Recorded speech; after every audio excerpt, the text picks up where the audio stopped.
Čo by si povedal, keby som ti povedal, že podľa recenzovanej vedeckej štúdie zomrie 75% domácich plazov v Spojenom kráľovstve v prvom roku? To by bolo strašné, pravda? Neuveriteľné dokonca. No, bolo by to strašné, keby to bola pravda. A je to určite neuveriteľné, pretože to vôbec nie je presné. Pozrime sa bližšie na to, čo sa skutočne deje.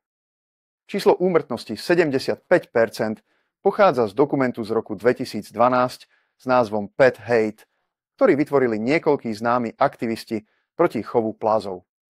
Dokument je chybný v mnohých smeroch, ale existujú 3 dôležité body, ktoré nám poskytujú dostatočné dôkazy na jeho úplné spochybnenie.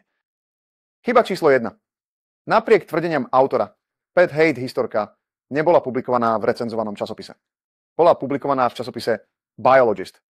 Hovorili sme s editorom časopisu, ktorý potvrdil, že The Biologist nebol recenzovanou publikáciou alebo akademickým časopisom. Posviete sa.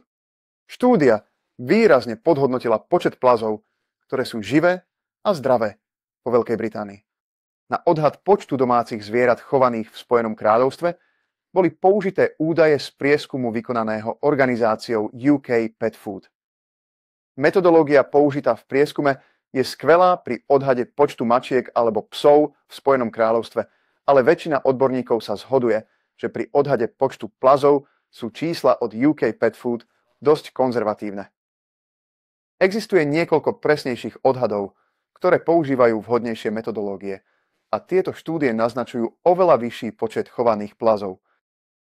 Ale chyba číslo 3 je najhoršia zo všetkých. Pet Hate Story použil údaje z DEFRA, vládneho oddelenia Spojeného kráľovstva pre životné prostredie, potraviny a vidiecké záležitosti, ktoré ukazujú, koľko plazov sa dováža do Spojeného kráľovstva. Čísla DEFRA zahrňali nielen plazy, ktoré boli importované natrvalo, ale aj počet, ktorý prechádza cez Spojené kráľovstvo a je určený pre iné krajiny. Namiesto toho, aby počítali iba plazy dovezené natrvalo do Veľkej Británie a ignorovali tie, ktoré hneď odleteli, autori štúdie použili oveľa väčšie kombinované číslo. Môžeme si len predstaviť prečo. Použitím obrovskej podhodnoty počtu plazov, ktoré sú živé a zdravé, a následným nadsadením počtu plazov prichádzajúcich do krajiny, je ľahké pochopiť, prečo je údaj 75% v príbehu Pet Hate Story taký nesmierne nepresný.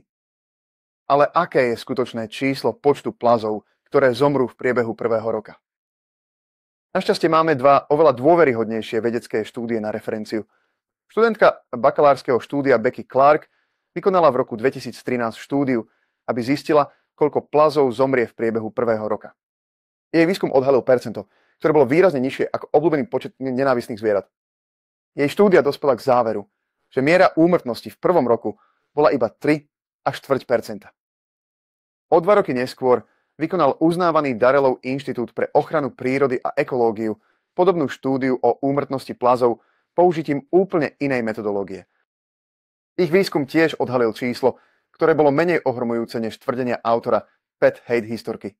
Více dospel k záveru, že toto číslo mládež bolo iba 3,6%.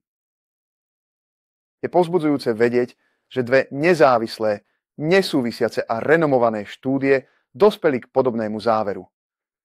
Napriek tomu sa tá hlúpa Pet Hate historka stále šíri po internete, na sociálnych sieťach a dokonca sa o nej hovorí aj v hlavných médiách.